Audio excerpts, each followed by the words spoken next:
Published in the year 1991, Orson Scott Card's third installment in the captivating Enderverse, the 592-page epic known as Xenocide, seamlessly picks up where its predecessor, Speaker for the Dead, left off.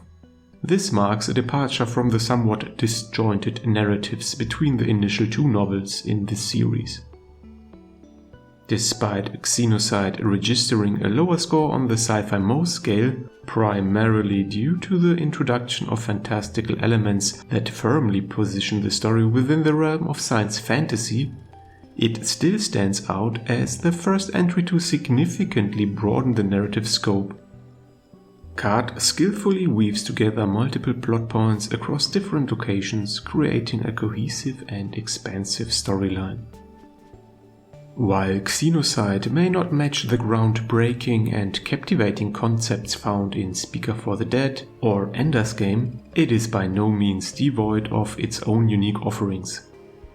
It introduces fresh perspectives and original ideas, albeit not at the same level as its predecessors in the Enderverse. As previously mentioned, notable enhancements in Xenocide comes in the realm of world-building. This heightened attention to detail naturally extends to the dramatis personae, where the cast of relevant main and side characters experiences a significant boost.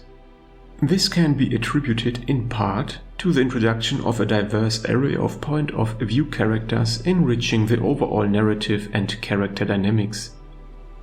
In essence, Xenocide not only contributes to the evolving storyline of the entire Enderverse, but also expands its literary landscape by introducing a more complex and interconnected web of characters, settings, and locations.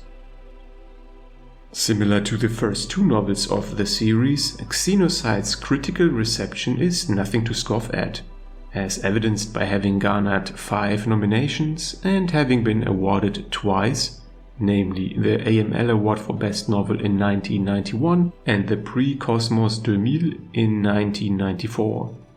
In contrast, Xenocide's popular reception is reflected by a combined score of 3.9 out of 5 stars, based on tens of thousands of reviews on the usual review aggregator sites. Now, this is a notable reduction in comparison to the first two novels, and in all honesty it marks one of the lower scores in the entire franchise. We will certainly discuss the potential reasons for these results at the end of this review. As per usual in book series with storylines spanning several novels, you should be aware of potential spoilers when the plot is briefly summarized. Hence, the following synopsis will contain major spoilers for Speaker for the Dead and Ender's Game. Additionally, also in some aspects, Xenocide itself will be spoiled. Keep this in mind and proceed accordingly. On the planet Lusitania, Ender discovers a unique environment where humans, pequeninos, and the Hive Queen can coexist harmoniously. However, this seemingly idyllic setting is overshadowed by the presence of the Descolada, a deadly virus fatal to humans but essential for the Pequeninos' maturation process. The Starways Congress, alarmed by the potential ramifications if the Descolada were to spread beyond Lusitania, issues a ruthless order for the planet's destruction, endangering all inhabitants.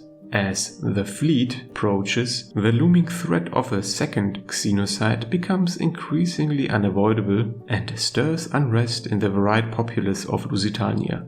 Meanwhile, some of the inhabitants try several desperate avenues to mitigate this impending catastrophe, when unlikely allies beyond the planetary boundaries lend a helping hand in their struggle.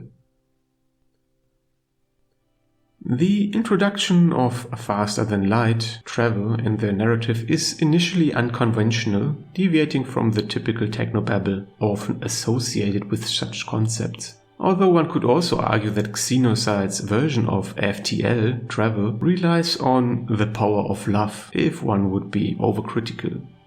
While FTL travel is indispensable for the plot overarching several different worlds to work, it also has the drawback that the uniqueness of pairing FTL communication without FTL travel that was prominent in Speaker for the Dead is now fundamentally broken.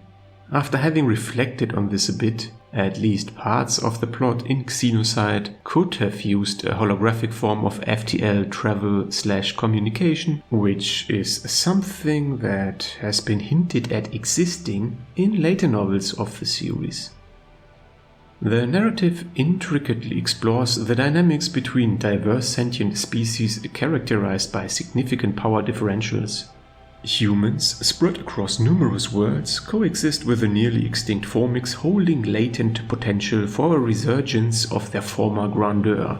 Meanwhile, the seemingly weaker Pequeninos are dominant on Lusitania and prove to be a fascinating species due to their symbiotic relationship with the otherwise lethal Descolada virus, showcasing a complex interplay of strengths and vulnerabilities.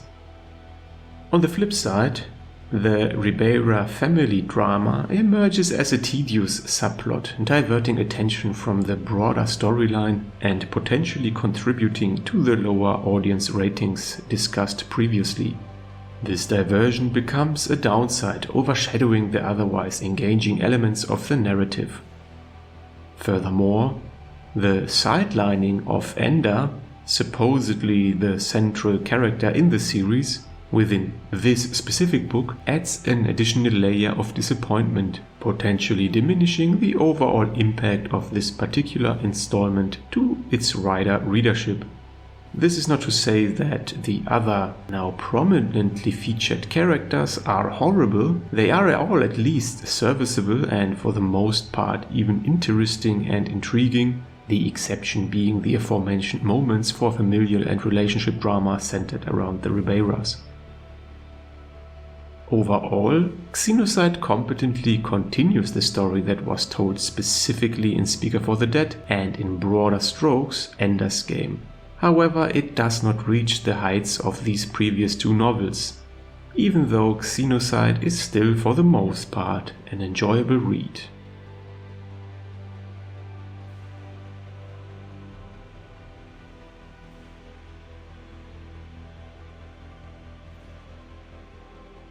If you liked this video, you may also enjoy the other reviews and content on my channel. Feel free to leave a comment if you want to discuss the novels or if you want to suggest other books that I should review in the future. Please consider upvoting and subscribing, it is much appreciated. Thank you for watching and until next time.